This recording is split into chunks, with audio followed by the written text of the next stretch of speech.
मुबारकबाद के साथ शुरुआत करूंगी क्योंकि आपकी पार्टी अब राष्ट्रीय पार्टी बन गई है। जी बहुत बहुत धन्यवाद, बहुत बहुत शुक्रिया। और 10 साल अभी पार्टी को बने हुए हैं। 26 नवंबर 2012 को पार्टी बनी थी। तो 10 साल में 2 राज्यों में हमारी सरकार, 10 हमारे राज्यसभा के 7 और 10 हमारे राज्यसभा के एमपी, और गुजरात में 5 एमएलए, 13% वोट, और 2 एमएलए हमारे गोवा में हैं। तो इतनी फास्ट ग्रोइंग पार्टी भारत के इतिहास में कोई नहीं है, और हम बहुत एक्साइटेड हैं इस बात के लिए कि हमारी पार्टी जो है अब राष्ट्रीय पार्टी बन गई।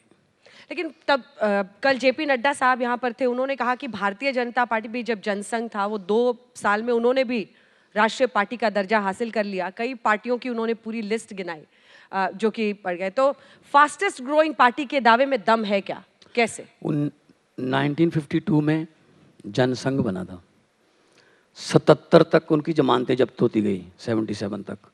फिर उन्होंने कहा जी जनता पार्टी में विलय कर लिया अपना, ठीक है ना। उसके बाद 82 में फिर आए भारतीय जनता पार्टी, 84 में 2 एमपी आए थे।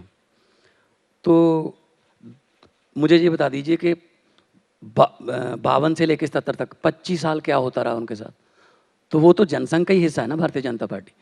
तो और आम आदमी पार्टी किसी राजनीतिक पार्टी से निकले हुए या निकाले हुए या पार्टी छोड़कर आए हुए बंदे ने नहीं बनाई।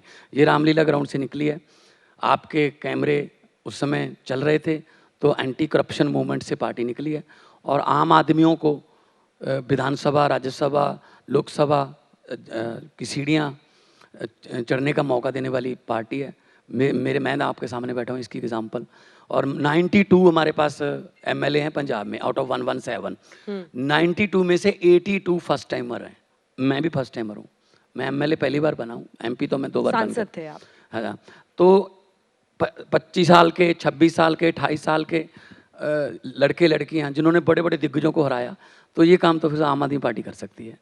सो विदाउट कोई मसल पावर नहीं है हमारे पास, कोई पैसा नहीं हम इस्तेमाल करते। तो वहाँ सामने कौन थे? बादल्स, कैप्टन्स, सिद्धू, मजीठिया, चन्नी, वो कह रहे थे कि हम तो इनको पैसे से हरा देंगे। लेकिन ये गलतफहमी होती है कि पैसे से हार जाते हैं। जब जनता आपके लिए लड़ने लगे तो कोई आपको हरा नहीं सकता। पंजाब में एक बड़ी जीत मिली, आपके चेहरे पर मिली, ये भी एक सच्चाई है। लेकिन गुजरात में जो आपके दावे थे वो फ्लॉप हो गए सर। 13% आपको वोट जरूर मिला जिससे आप राष्ट्रीय पार्टी बन गए हैं, बड़ी बात है। लेकिन आईबी की रिपोर्ट है कि हमारी सरकार बन रही है। अब सब पूछ रहे हैं सर कि वो आईबी की रिपोर्ट कहाँ है जिसके बलबूते केजरीवाल जी ने कहा था कि हमारी सरकार बन रही है। गुजरात में 2017 में अंजना जी हमारे कितने एमएलए थे? 0। कोई 1% भी वोट हम लड़े ही नहीं थे। 2022 में हमारे पास 5 एमएलए, 13% वोट। तो आप 0 से 5 वाले को कह रहे हैं आप हार गए।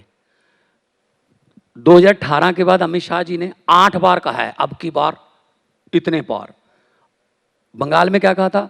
200 से पार आएंगी। कभी उनसे पूछा है कि आपके दावे जो हैं? या एमसीडी में कहा था, या हिमाचल में देखो अभी 3 इलेक्शन हुए थे, तीनों जगह पे बीजेपी की सरकार थी। हिमाचल, एमसीडी और गुजरात, 2 हार गए उसमें से। क्या गुजरात वाला चेहरा मोदी जी का हिमाचल में कोई और चेहरा लेके गए थे वो? तो उन्होंने भी कहा था, आपके सर्वे में भी कहा था 40 से ऊपर आएंगी। तो ये तो जनता जनार्दन है, हमने मेहनत में कोई कमी नहीं छोड़ी। हमारे सर्वे ने कहा था कांग्रेस को 40 आएंगे और हमारा दोनों सर्वे करेक्ट साबित हुआ है, हिमाचल का।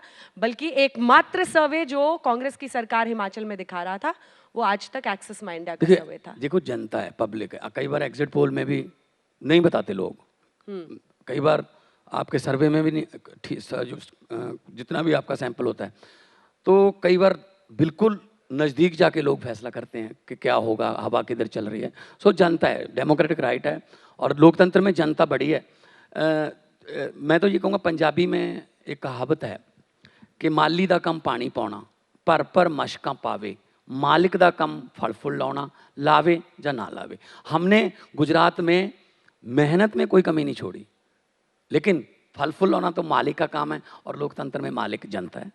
और लिख के देने वाला रिवाज आपने शुरू किया है ना सर, सो कह रहे हैं जो जो लिख के दिया है उस पर माफी मांगे। यहीं पर बैठे थे कि बीजेपी अध्यक्ष, उन्होंने कहा कि हुडविंग किया उन्होंने गुजरात की जनता को, आईबी रिपोर्ट का गलत हवाला दिया, लिख कर दिया, उन्हें माफी मांगनी चाहिए। पंजाब में तो सही साबित हो गया आपके चेहरे पर, लेकिन गुजरात में वो सही साबित नहीं हुआ। उन्होंने लिख के दिया था मुझे कि 5 से कम सीटें कांग्रेस की आएंगी। हर रोज तो कोहली भी सेंचुरी नहीं लगाता, लिख के देने की हिम्मत तो है ना।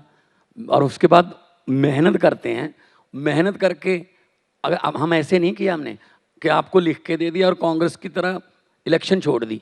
वहाँ तो मुझे कोई, मैं गुजरात में लगभग 7-8 हज़ार किलोमीटर तो मैं घूम गया हूँगा, मुझे तो कोई मिला ही नहीं वहाँ कि कांग्रेस का ऑटो भी आ गया हो कोई जिस पे हाथ का निशान हो। तो मतलब अब हम पंजाब से गुजरात में हमारी एंट्री हो गई है, गोवा में हम हैं और राष्ट्रीय पार्टी बन गए हैं। और आगे आने वाले दिनों में जो आम आदमी पार्टी है वो मेहनत करेंगे, आत्ममंथन भी करेंगे कहाँ कमी रही, तो उसके बाद आगे बढ़ेंगे। और बेहिम्मते ਹੁੰਦੇ ਨੇ ਉਹ ਜਿਹੜੇ ਬਹਿ ਕੇ ਸ਼ਿਕਵਾ ਕਰਨ ਮੁਕੱਦਰਾਂ ਦਾ, ਉੱਗਣ ਵਾਲੇ ਉੱਗ ਪੈਂਦੇ ਨੇ ਸੀਨਾ ਪਾੜ ਕੇ ਪੱਥਰਾਂ ਦਾ, ਮੰਜ਼ਿਲ ਦੇ ਮੱਥੇ ਤੇ ਤਖਤੀ ਲੱਗਦੀ ਉਹਨਾਂ ਦੇ ਨਾਵਾਂ ਦੀ, ਜਿਹੜੇ ਘਰੋਂ ਬਣਾ ਕੇ ਤੁਰਦੇ ਨੇ ਨਕਸ਼ਾ ਆਪਣੇ ਸਫ਼ਰਾਂ ਦਾ।